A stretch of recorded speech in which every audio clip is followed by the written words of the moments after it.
You would never guess what's up these stairs in this old house built in the 1920s. Let me show you.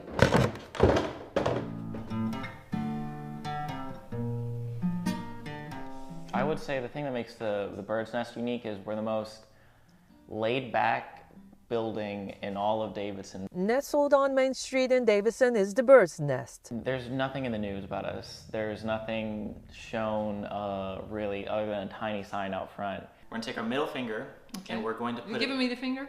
No, of course not, no. Music lovers have visited this hidden treasure for years. So how do people learn about the Bird's Nest? Everything is word of mouth. See?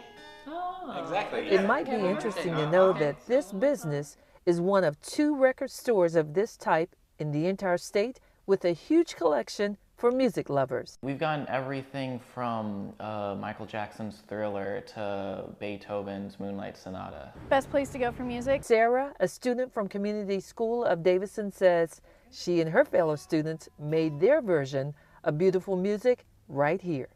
It was awesome. There were a bunch of records, just a place to jam out. The building, I don't know, it reeks of a musical vibe. So I'm told vinyl records have a better sound than CDs. So whether you're looking for rock, alternative, jazz, or your favorite R&B music, such as the Jackson 5, their greatest hits, Ronnie Laws, or the Commodores, you can find it here at the Bird's Nest on Main Street in Davidson. Update on Bounce. Good afternoon, I'm Tonya Rivens. Prosecutors say they do not plan to seek the death penalty for a man accused of murdering a 3-year-old. Police found the body of Jordan DeMont in Gaston County this week. Her mother's boyfriend, William McCullen, is charged in her death. Detectives are still investigating if Jordan's mom or anyone else had a part in the killing. A lot of questions remain about 2 missing teenagers as investigators find a body while looking for their missing coworker. Sandy Lee, Alex Castillo, and Amia Feaster suddenly disappeared about a week ago. Yesterday, officials say human remains were found in the woods in Cabarrus County, but have not confirmed if the body found is that of Sandy Lee. You can get the very latest news, weather, and traffic anytime. Just go to WBTV.com. Thanks for watching this WBTV News Update on Bounce. Now here's a look at your 7-day forecast. Your first alert traffic is sponsored by Brothers Heating, Cooling, and Plumbing. A real problem, folks, on Providence Road in the intersection. Police paramedic for an injury accident at Cockendall, creating quite a bit of backup. We see on that picture courtesy of CMPD. Also on our maps, we've got slow-moving traffic in both directions. So use caution. Pineville Matthews Road, possibly one option, or Ray Road. The drive time about 30 minutes ago, about 32 minutes from Providence I-45. It's now 41 minutes as we check on our DOT camera. It's not much better, folks, on I-77 north and southbound at Arrowwood Road. You're watching WBTV News in the 5 o'clock hour. More news. They wouldn't let me ride. Said they didn't want no color in it.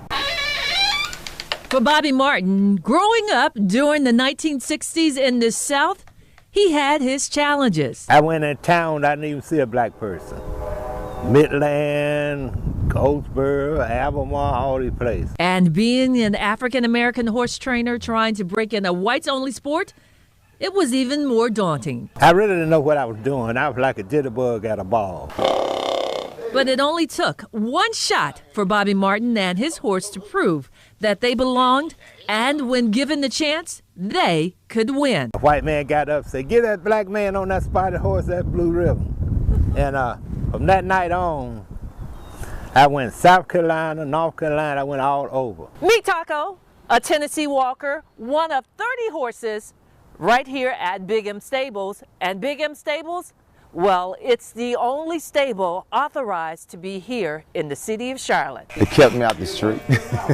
Kept me busy, gave me something to do. It was kind of embarrassing because we was called horse people. They call us the Cartwrights.